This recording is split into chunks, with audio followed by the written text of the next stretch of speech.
Hello ma'am and my dear friends, my name is Advait from class 4 Tulip and today I will show the life cycle of a frog. Mama frog lays eggs in the water. These eggs look like the balls of jelly and each egg has an embryo inside it. These cluster of eggs are called spawn.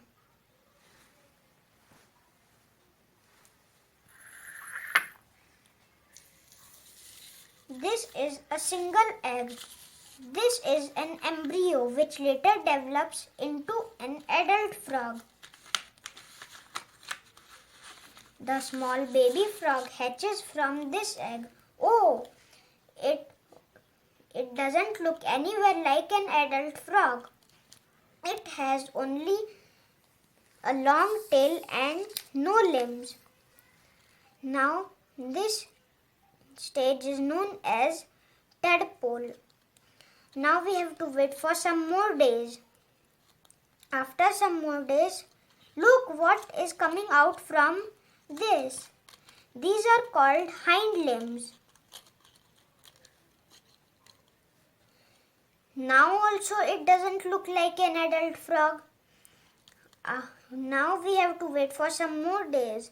This stage is known as tadpole with hind limbs. After a few days, the tail becomes shorter and the tadpole develops 4 limbs. Now it starts looking like a frog. Let's see what happened after some more days. This stage is known as froglet or a young frog. After a few days, the tail... See what is happening. We cannot see tail. The tail is completely absorbed in the body and the limbs are well developed. Now this is a well developed frog.